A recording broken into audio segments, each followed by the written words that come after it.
კვალიფიციურად დაგეგმილი და სწორად წარმართული მკურნალობა ბავშვის ჯანმრთელი მომავლის მთავარი გარანტია. ყოველ ხუთშაბათს რადიო იმედის დილის არხის პირდაპირ ეთერში თქვენს განკარგულებაში კლინიკა მზიური მედის ექიმები იქნებიან. ხოლო ყოველი თვის ბოლო ხუთშაბათს თქვენ შეკითხვებს მზიური მედის ექიმი, ცნობილი პედიატრი თემურ მიქელაძე უპასუხებს. რადიო იმედზე ჯანმრთელობაზე ზრუნვა დილიდან იწყება. ყოველ ხუთშაბათს 11-დან 12 საათამდე. ჯანმრთელი დილა მზიური მედთან ერთად. მშვიდობისა, მკლავ მოგესალმებით, მე დაგიბრუნდით გადაცემით ჯანმრთელი დილა, კლინიკა მზიური მედის რადიო იმედის ერთობლივი პროექტი გახლავთ ყოველ ხუთშაბათს 11 საათიან ბლოკში გადის ეს გადაცემა, როგორც ყოველთვის საინტერესო თემებზე ვსაუბრობთ სტუმრებთან ერთად. დღეს ჩემი სტუმარია პედიატრი თემა მაისაშვილი, ხოლო რაც შეეხება თემას, რა უნდა ვიცოდეთ სასუნთქის სისტემის ინფექციების შესახებ, რაციონალური ანტიბიოტიკოთერაპიის მთავარ პრინციპებზე გვესაუბრება ჩვენი სტუმარი. მოგესალმებით, ქალბატონი თემა, მადლობა სტუდიაში მოსვლისთვის. ღია ეთერის ტელეფონები ჩართულია 292 11 88 292 11 99. გვისმინეთ, დაგვირეკეთ, გვიყურეთ რადიო იმედის Facebook გვერდზე, პორტალებზე იმედი, მაი ვიდეოჯი, მაგთი TV 53 არხზე. ქალბატონი თემა, ზამთარი გვიახლოვდება და შესაბამისად უკვე ვირუსები, გამძვინვარების ფაზაშია. და უპირველეს ყოვლისა სასუნთქზე აისახება ხოლმე პრობლემები, მით უმეტეს, როდესაც პატარებზე, ბავშვებზე ვსაუბრობთ და მოდით დავიწყოთ ესე. ზოგადად რა უნდა ვიცოდეთ სასუნთქის სისტემის ინფექციების შესახებ და მერე უკვე ეტაპობრივად ჩავშლით. გისმენთ. მივესალმები რადიო მსმენელს. ესე იგი, რესპირაციული ინფექციები ზოგადად პირველადი ჯანდაცვის რგოლის ორგანიზაციების მიმართვიანობის უხშირეს მიზეზს წარმოადგენს. უნდა გვახსოვდეს, რომ რესპირაციული ინფექციების ავადობა 6-დან 10-მდე წელიწადში წარმოადგენს ნორმას, თუ ისინი მიმდინარეობს გართულების გარეშე. მაგრამ მთავარი ის არის, რომ უხშირეს შემთხვევაში მათი მკურნალობა როგორც სიმპტომური საშუალებით, ასევე ანტიბიოტიკოთერაპიით არარაციონალურად ხდება. და ყველაზე სავალალო ის არის, რომ ანტიბიოტიკების არარაციონალურ გამოყენებას მივყავართ მიკრობების რეზისტენტული შტამების მატებისკენ, რაც დღევანდელი და მომავლის მედიცინის ერთ-ერთ მთავარ პრობლემას წარმოადგენს. სანამ მკურნალობაზე ვისაუბრებთ, მოდით სიმპტომები, აი როგორი სიმპტომებია? უხშირესი, მოდით ვიტყვი რამდენ ძირითად დიაგნოზებს, რითიც მოგმართავენ პაციენტები, ეს არის წვავე ფარინგიტი, ანუ ხახის უკანა კედლის ანთება, რომელიც ძირითადად ვირუსული წარმოშობის არის. ასევე ანგინები, ანუ ტონზილიტი, რომელიც ასევე ვირუსული და ბაქტერიული წარმოშობის შეიძლება იყოს, შუაყურის მწვავე ანთება, მწვავე ბრონხიტი და ბინის, ანუ არაჰოსპიტალური პნევმონია და მწვავე სინუსიტი. ეს არის ის ძირითადი დიაგნოზები, რითიც ჩვენ მოგმართავენ პაციენტები. და უხშირესი სიმპტომები, ანუ ამ დაავადებებისათვის დამახასიათებელი არის რინორი, ანუ ცხვირიდან გამონადენი ყელის ტკივილი, ტემპერატურის მატება, ხველა, ეს არის უხშირესი სიმპტომი, შეიძლება იყოს უსიამოვნოსუნი პირის ხრუდან და თავის ტკივილი. ეს არის ის ძირითადი სიმპტომები, რითიც ბავშვები მოგმართავენ. მოდით მოკლედ განვიხილოთ ყველა დაავადება ცალ-ცალკე. აი მაგალითად ავიღოთ ფარინგიტი და ტონზილიტი. ესე იგი, როგორც თქვით, 40%-ში განმაპირობებელი ფაქტორი ეტიოლოგიური არის ვირუსი, დანარჩენ შემთხვევაში არის ბაქტერია. ბაქტერიებიდან ყველაზე მნიშვნელოვანია განსაკუთრებით ტონზილიტის განვითარებაში აჯგუფის ბეტა-ჰემოლიზური სტრეპტოკოკი, ასევე პნევმოკოკი, შეიძლება იყოს ჰემოფილუს ინფლუენსა, გარკვეული სოკოები და სხვა გამომწვევები. ყველაზე მნიშვნელოვანი ტონზილიტის დიაგნოსტიკაში არის ის, რომ შეიძლება თავდაპირველად კლინიკური ნიშნები ჩვენის ვერ გავარჩიოთ ვირუსული წარმოშობის ტონზილიტისგან. ამიტომ, როდესაც პაციენტი მოგმართავს ტემპერატურით, განსაკუთრებით 38.9-ის ზემოთ ცხელებით, ბავშვს, რომელსაც აღენიშნება ყელის ტკივილი, თავის ტკივილი, არ აქვს ხველა, გამოხატულია ზოგადი ინტოქსიკაციის ნიშნები. ასევე შეიძლება იყოს კისრის ლიმფური კვანძების, ვთქვათ, ჰიპერტროფია, მცირედი ტკივილი. ასე დროს ექიმმა უნდა აიღოს ეჭვი, რომ იქნებ ეს ვირუსული წარმოშობისა და არა ბაქტერიული წარმოშობის. ამიტომ 72 საათის განმავლობაში ხდება დაკვირვება და თუ ცხელება გრძელდება, ჩავატარებთ მარტივად სისხლის საერთო ანალიზს, ვნახავთ თუ გვაქვს ბაქტერიული გადახრა, შესაბამისად ვიწყებთ ანტიბიოტიკოთერაპიას. თუ არა, აუცილებლად გამოჯამრთელდება ბავშვის სიმპტომური საშუალებებით და არარაციონალურ მკურნალობასაც ავიცილებთ თავიდან. ასევე ამ არარაციონალურ ანტიბიოტიკოთერაპიას ზუსტად ამ შემთხვევაში მივყავართ იქამდე, რომ როდესაც დგება ტონზილექტომიის საკითხი. თუ წელიწადში ბავშვი ავადობს 7-ჯერ ნამდვილი დადასტურებული ბაქტერიული ინფექციით. მხოლოდ ამ შემთხვევაში დგება საკითხი, თუ გვაქვს რეზისტენტული და მორეციდივე მდგომარეობა ტონზილექტომიის ჩატარების. უხშირეს შემთხვევაში ვირუსული ტონზილიტები გვაქვს დიაგნოზში, ანუ შესაბამისად ანამნეზში და ზოგჯერ არარაციონალურად ხდება ასევე ტონზილექტომიის ჩატარება. ეს ძალიან მნიშვნელოვანია. რაც შეეხება მე პარალელურ რეჟიმში დიაგნოზებთან ერთად მკურნალობის სტანდარტებსაც მოგახსენებთ. ანუ სასტარტო პრეპარატი ესეთ შემთხვევაში არის პენიცილინის ჯგუფის ანტიბიოტიკი, რომელსაც დღესდღეობით მოსახლეობას და სამედიცინო წარმომადგენლები ძალიან მარტივად და ასე ვთქვათ უკვე ნაკლებად სერიოზულობით აღიქვავენ. რადგან სოფლიოში დაცვის გარეშე დაუცველი ამოქსიცილინის კი ჩვეულებრივ შემთხვევაში გვაძლევს გამოჯანმრთელებას. უბრალოდ მთავარი არის დაავადების ესე იგი სწორი დიაგნოსტირება, როგორც თქვით, და სწორი შერჩევა ხანგრძლივობის დაავადების.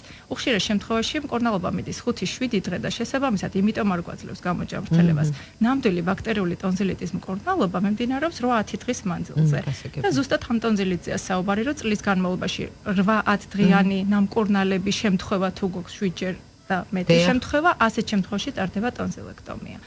თუ სიტყვაზე პენიცილინის ჯგუფზე ალერგია გვაქვს, რა თქმა უნდა, ექიმი იღებს თავის თავზე და გადაწყვეტილებას, რომ დაინიშნოს ცეფალოსპორინები, შეიძლება დაინიშნოს მაკროლიდები, ან იმ შემთხვევაში, როდესაც არის ღებინება და გამოხატული ისეთი სიმპტომი, რომ ბავშვი ვერ ღებულობს პერორალურად ანტიბიოტიკს, ასეთ შემთხვევაში გადავდივართ ინტრამუსკულარულ ან ინტრავენურზე და როგორც კი კუპირდება ღებინება, შემდგომში კვლავ იცვლება პერორალური ანტიბიოტიკით. ეს რაც შეეხებოდა ფარინგიტს და ტონზილიტს. შემდეგი დიაგნოზი ყველაზე აქტუალური არის სინუსიტი. ეს სინუსები არის ჩვენი ცხვირის ლორწოვანის გაგრძელება, ასე ვთქვათ, ეს დანამატი წიაღები, რასაც ეწოდება, გვაქვს რამდენიმე დანამატი წიაღი, რომელთა ჩამოყალიბება ზოგჯერ 18 წლის ასაკამდეც კი მიმდინარეობს. ამიტომ ესე მარტივად ზოგიერთი სინუსიტის შემთხვევაში ცოტა ძნელია დაისვას კონკრეტულად სინუსიტია თუ უბრალოდ ვირუსის თანხლების სიმპტომი, თქვათ ლორწოვანის შეშუპებით, რომელიც უკვე განვითარდება ყველანაირი მკურნალობის გარეშე. სინუსიტის გამოწვევის მიზეზი ამ შემთხვევაში არის როგორც ვირუსი, ასევე ბაქტერია და მთავარი რა არის კიდევ სინუსიტების დროს, რა თქმა უნდა, გვაქვს რინორი, ანუ ცხვირიდან გამონადენი. უხშირ შემთხვევაში ეს გამონადენი არის მუქი შეფერილობის, შეიძლება იყოს მოყვითალო და შესქელებული, რომლის ევაკუაცია ბავშვს უჭირს ცხვირის მოწმენდის აქტივ და უხვეწავ. ამ დროს ვაკეთებთ ფიზიოლოგიურ ხსნარით გამორეცხვებს ვიწყებთ. ოღონდ ეს არ უნდა იყოს რაღაც ინტენსიური გამორეცხვა, უნდა იყოს ჩარეცხვა უბრალოდ ცხვირის ლორწოვანის, იმიტომ რომ დღეში 4 ჯერ 5 ჯერ ინტენსიურად აქ არ არის შეზღუდული ამ ფიზიოლოგიურ ხსნარის ყელს არ აღიზიანებს. არა, ყელს არ აღიზიანებს, პირიქით ატენიანებს და ის ლორწო, რომელიც ხახის უკანა კედელზე ჩანაწვეთის სახით გვაქვს და მუდმივი ჩანადენი გვაქვს, პირიქით ხელს უწყობს, რომ ჩაწყდეს ლორწო, ასე ვთქვათ, ჩავიდეს ხახის უკანა კედელზე და ინგალაციები ასეთ შემთხვევაში არ არის რეკომენდებული. ინგალაციებს მეც მოგახსენებთ, ხელის სიმპტომის შემთხვევაში მხოლოდ. დიახ.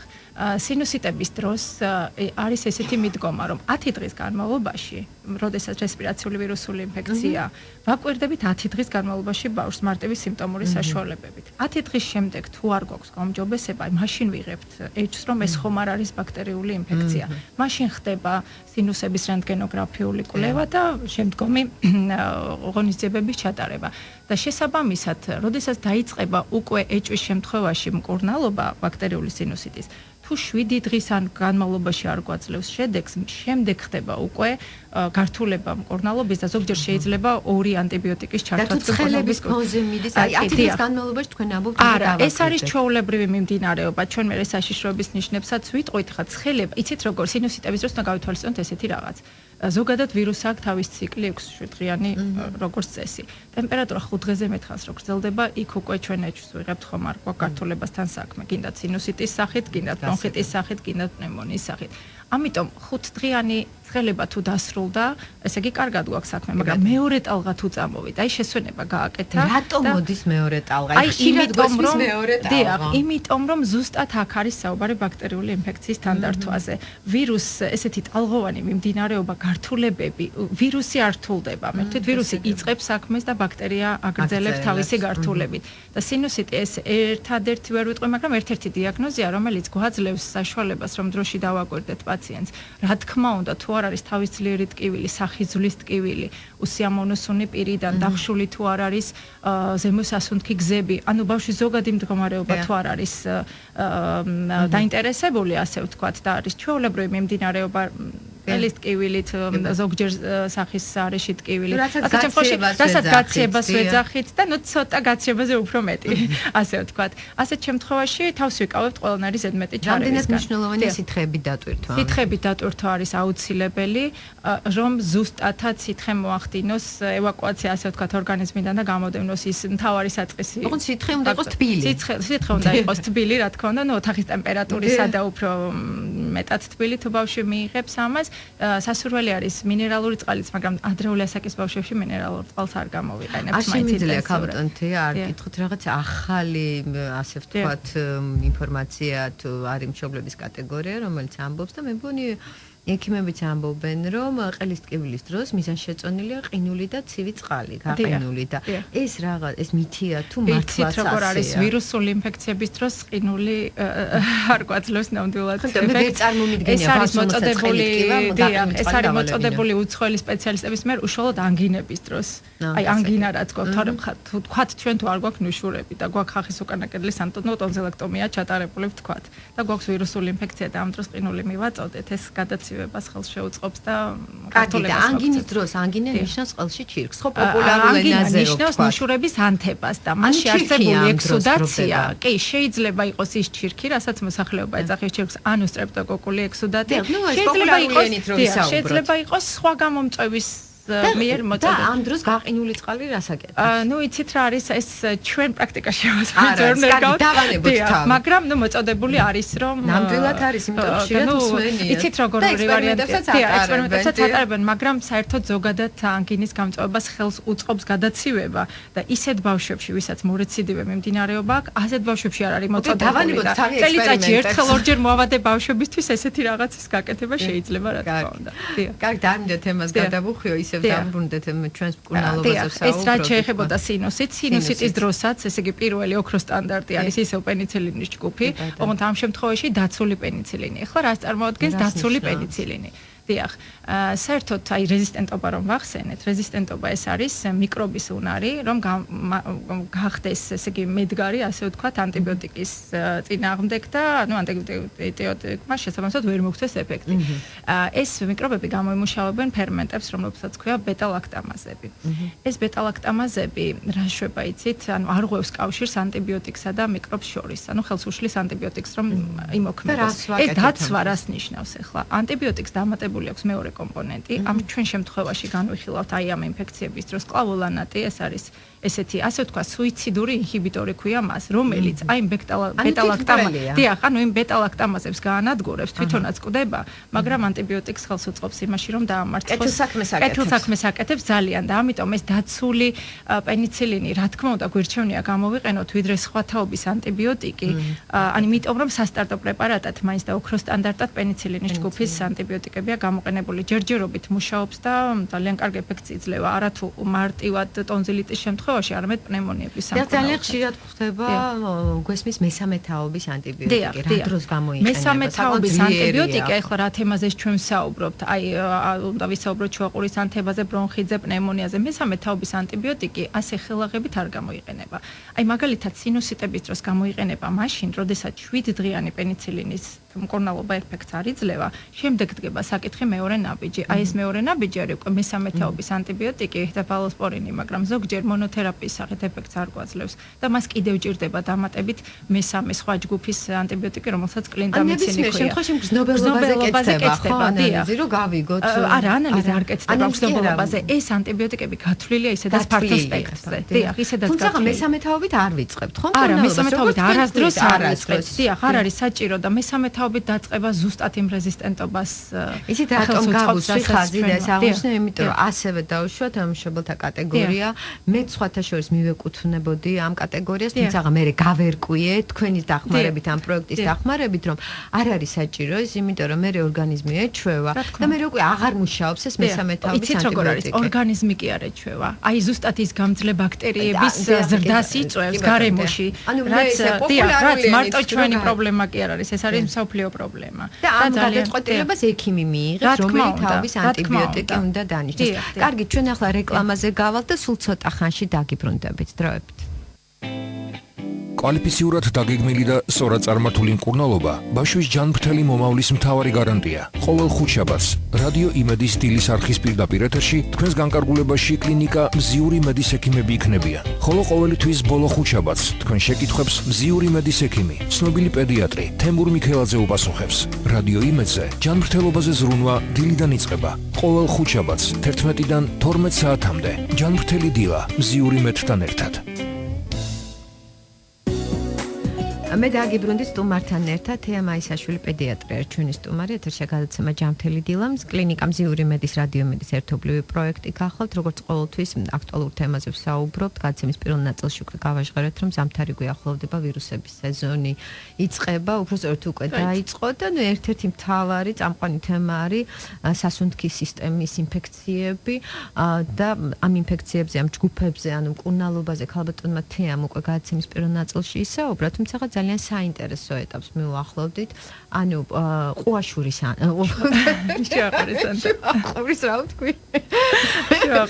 შუაყურის ანთება და პნევმონია, რომელიც ვირუსებისთვის არის დამახასიათებელი. გისმენთ? შუაყურის ანთება არის პედაპირ დაუბნება დიაგნოზი არის შუაყურის ანთება, რომელიც შეიძლება იყოს როგორც ვირუსული წარმოშობის, ასევე გართულდეს ბაქტერიული ინფექციით. ყველაზე შეიძლება მიმდინარეობდეს ხოლმე ადგილობრივი პროცესით, ანუ ოტოსკოპიით შეფასებით, შეიძლება ახლდეს ტემპერატურა და სხვა რესპირაციულ სიმპტომებთან ერთად მიმდინარეობდეს. რა თქმა უნდა, რთულდება იმ შემთხვევაში და მორეციდივე ხასიათი აქვს თუ არის ზემო სასუნთქი გზების, ანუ ცხვირის გამავალი გზების ასევე წიაღების პრობლემა, რაც ერთგვარად ერთმანეთთან კავშირშია და ამძიმებს ამ მდგომარეობას. ეხლა მნიშვნელოვანი მინდა ვთქვა ის, რომ მსოფლიოში არ არსებობს ესეთი კონსენსუსი შუაყურის მკურნალობასთან დაკავშირებით, მაგრამ ამერიკის პედიატრთა ასოციაციამ მოგვცა ესეთი რეკომენდაცია, რომ არ გამოვიყენოთ აქაც ბოროტად ანტიბიოტიკი. ესე იგი 6 თვემდე ასაკში აუცილებლად ინიშნება ანტიბიოტიკი ოტიტის დიაგნოზის დასმის დროს, ოღონდ ეს უნდა იყოს შუაყურის და არა გარეყურის ანთება. 6 თვიდან 2 წლამდე ასაკში ვართ დაკვირვების ქვეშ. თუ არ არის ორმხრივი პროცესი, აქაც ვაკვირდებით და ექიმი წყვეტს სიტუაციიდან გამომდინარე მის მკურნალობას. რაც შეეხება 2 წლის ზემოთ თავისუფლად შეგვიძლია 72 საათი და მეტიც დავიცადოთ და ვნახოთ როგორ წავა სიტუაცია და ამის მიხედვით მივიღოთ გადაწყვეტილება. მე მინდა რომ მშობლებს მივაწოდო რეკომენდაცია რომ არასდროს ყურის ტკივილის შემთხვევაში არ გამოიყენონ რაიმე ადგილობრივი საშუალება. სპირტს მაგალითად ხო? და ასევე კომერციულ ან ბაზარზე არსებული ნებისმიერი საშუალებები, თუნდაც ის რასაც ჩვენ ნიშნავთ.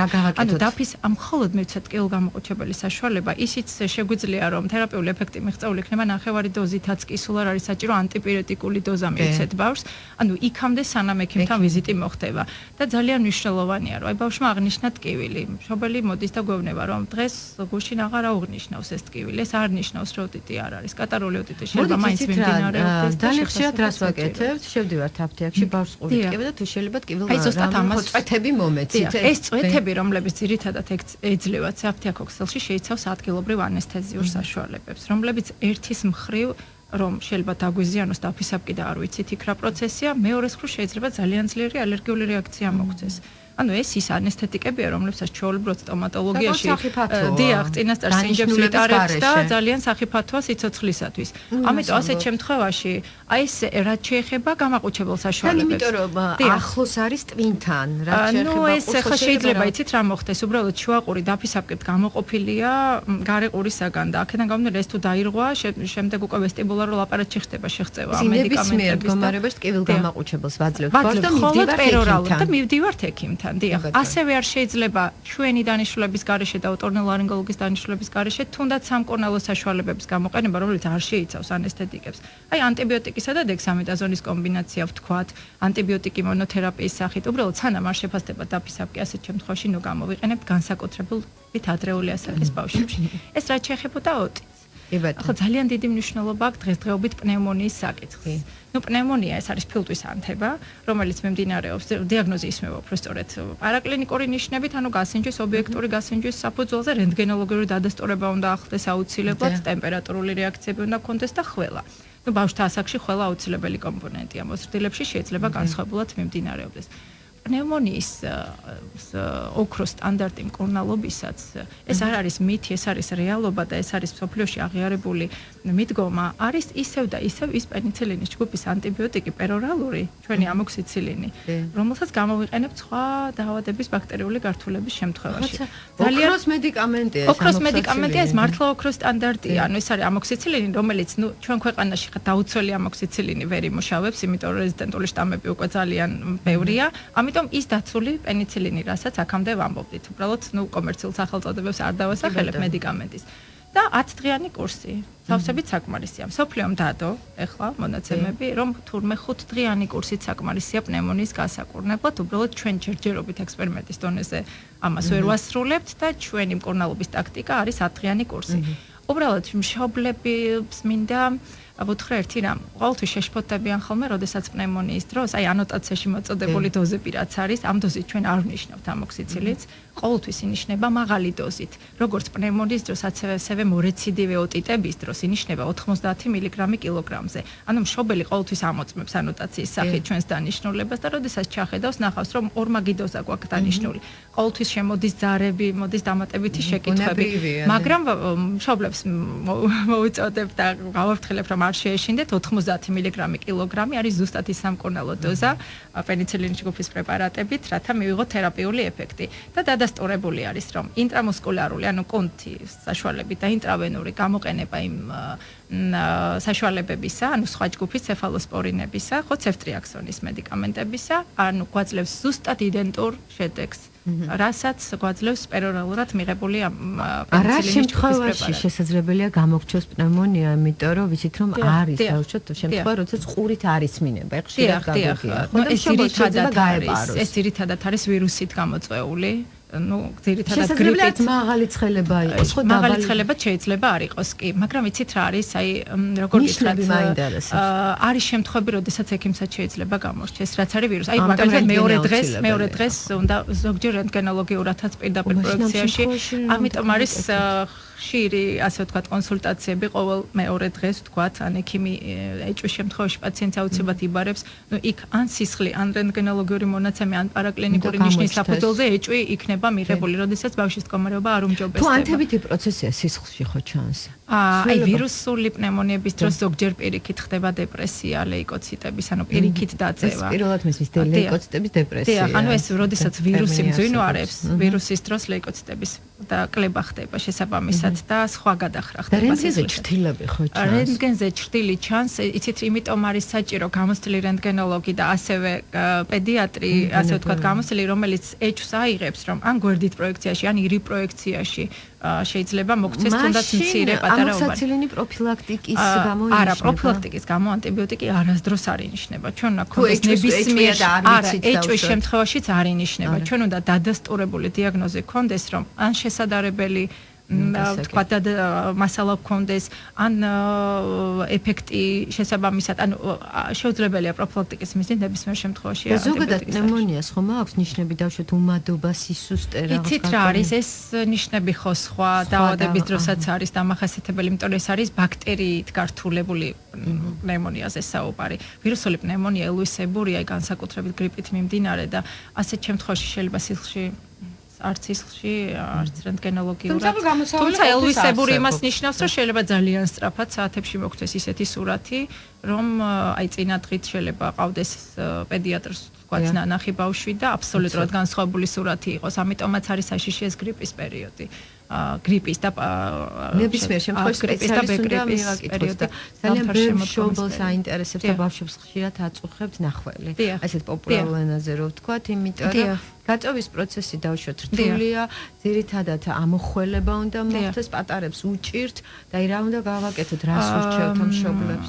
საერთოდ ზოგადად მოწოდებულია, რომ ხველის საწინააღმდეგო პრეპარატები, ანუ ხველის დამთრგუნველი პრეპარატები, მუკორეგულატორები, რომლებიც ნახველის რეოლოგიას ვთქვათ, აუმჯობესებს, ამოსახველებელი საშუალებები, მასტიმულირებელი საშუალებები. ესეთი საშუალებები განსაკუთრებით 4 წლამდე ასაკში არათუ ფრთხილად უნდა გამოვიყენოთ, არამედ რიგ შემთხვევაში აკრძალულიც არის. ამიტომ თუმცა ისე მიდის ამის რეკლამირება და რეკლამირება კი ბატონო, ნამდვილად ძალიან მიმდინარეობს, მაგრამ იცით რა შეასაქმე ჩვენ ეს მედიკამენტები, ყველა მედიკამენტს აქვს თავისი ჩვენება და უკუჩვენება. ასეთ შემთხვევაში 4 წლამდე ასაკში მათი გამოყენებამ შეიძლება მოქცეს მეტი ზიანი ვიდრე თერაპიული ეფექტი. რა თქმა უნდა ვიყენებთ, მაგრამ დიდი სიფრთხილით და როგორ მოვაშოროთ ბავშვს ნახველი, რომელიც იცით რა შეასაქმე, როდესაც გართულება არ გვაქვს, ეხლა მე თქვენ მოგახსენებთ საშიშროების ნიშნებს და აქედან გამომდინარე მივიღოთ ნახველი უნდა იყოს. ნახველი ეს არის ბრონხების აწუხებს ნახველი. დიახ, აწუხებს ეს არის აქ თავარი არის ევაკუაციის პრობლემა, როდესაც ბავშვი ვერ გამოაძევებს. ამიტომ რაღაცნაირად ფიზიკური აქტივობით, ჩვენ ვეძახით ვიბრაციულ მასაჟს და საშიშროების ნიშნები, რაც მშობელმა აუცილებლად უნდა გაითვალისწინოს, არის ტემპერატურა ჰექტიური 39-მდე, ან პირიქით 36-მდე ნაკლები და სუნთქვის გახშირება. განსაკუთრებით 2 თვემდე ასაკში 60-ზე მეტი თუ ასუნთქვა წუთში, 2 თვიდან 1 წლამდე თუ არის 50-ზე მეტი წუთში და 2 თვის შემდეგ თუ არის 40-ზე მეტი წუთში. და როგორც თქვენ აღნიშნეთ, მექანიკური გამოძევება, ვიბრაციული მასაჟის საშუალებით, რა თქმა უნდა, ნებულაიზეროთერაპიასთან ერთად, მაგრამ ყოველი კონკრეტული შემთხვევა ფიქრობ განსახილველია ინდივიდუალურად სპეციალისტის მიერ. ხაბატონთეთ, ძალიან დიდი მადლობა ესეთი საინტერესო საუბრისთვის. და მე იმედს ვიტოვებ, რომ თქვენ კვლავ გვეწვევით. ეთერში იყო გადაცემა ჯანმრთელი დილა, რადიო იმედის და მზიური იმედის ერთობლივი პროექტი. თემა მაისაშვილი ჩემი სტუმარი გახლდათ. ჩვენ ვისაუბრეთ სასუნთქის სისტემის ინფექციებზე, ასევე ანტიბიოტიკოთერაპიის მთავარ პრინციპებზე და მე მგონი სრული ინფორმაცია მივაწოდეთ ჩვენ მსმენელს და მაყურებელს. მადლობა გისურვებთ ჯანმრთელობას გისურვებთ. რადიო იმედის დილის არხი აგრძელებს მაუწყებლობას, კახა გელაშვილი შემოგვიერთდა სპორტის სიახლეებით. მე კი უკვე დაგემშვიდობებით, წარმატებულ დღეს გისურვებთ, კვლავ შევხვდებით ერთმანეთს დროებით. მადლობა. კვალიფიციურად დაგეგმილი და სწორად წარმართული მკურნალობა ბავშვის ჯანმრთელი მომავლის მთავარი გარანტია. ყოველ ხუთშაბათს რადიო იმედის დილის არხის პირდაპირ ეთერში თქვენს განკარგულებაში კლინიკა მზიური მედის ექიმები იქნებიან. ხოლო ყოველი თვის ბოლო ხუთშაბათს თქვენ შეკითხვებს მზიური მედის ექიმი, ცნობილი პედიატრი თემურ მიქელაძე უპასუხებს. რადიო იმედზე ჯანმრთელობაზე ზრუნვა დილიდან იწყება. ყოველ ხუთშაბათს 11-დან 12 საათამდე. ჯანმრთელი დილა მზიური მედთან ერთად.